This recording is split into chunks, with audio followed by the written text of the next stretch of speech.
दूषित पाणी पुरवठ्यावरून वाद, माहिती अधिकार कार्यकर्त्यांची तक्रार, उपाध्यक्षांच्या वक्तव्यावरून चर्चा। दिग्रस शहरातील दूषित व गढूळ पाणी पुरवठ्याच्या प्रश्नावरून आता नगर परिषद आणि सामाजिक कार्यकर्त्यांमध्ये वाद निर्माण झाल्याचे चित्र दिसत आहे। पाणी पुरवठ्याबाबत माहिती अधिकारातून माहिती मागितल्याने माहिती अधिकारी तालुका अध्यक्ष शफिक देशमुख यांनी नगर परिषद उपाध्यक्ष तथा पाणी पुरवठा सभापती सचिन बनगिनवार यांच्याकडे विचारणा केली असता त्यांच्या वक्तव्यावरून शहरात चर्चेला उधाण आले आहे। दिग्रस शहरात काही दिवसांपासून नळातून गढूळ व पिवळसर पाणी येत असल्याच्या तक्रारी वाढल्या आहेत।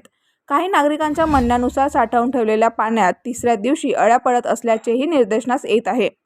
तसेच शहरातील अनेक ठिकाणी वॉल लिकेज असल्यामुळे पाण्याचा अपव्यय होत असून दूषित पाणी पुन्हा पाईपलाईनमध्ये जाण्याची शक्यता व्यक्त केली जात आहे। या पार्श्वभूमीवर माहिती अधिकार तालुका अध्यक्ष शफिक देशमुख यांनी पाणी पुरवठ्याबाबत माहिती मागितली।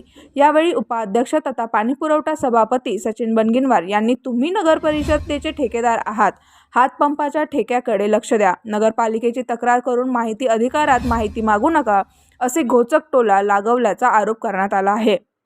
नागरिकांच्या तक्रारीकडे दुर्लक्ष करण्यासारखी ही भूमिका असल्याची चर्चा शहरात सुरू झाली आहे।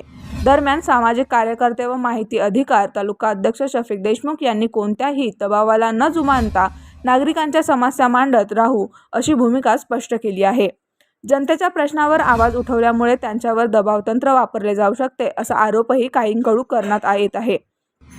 शहरातील दूषित पाणी पुरवठ्याचा प्रश्न गंभीर बनत असताना प्रशासनाने तातडीने लक्ष घालून स्वच्छ व सुरक्षित पाणी पुरवठा सुनिश्चित करावा अशी मागणी नागरिकांकडून होत आहे।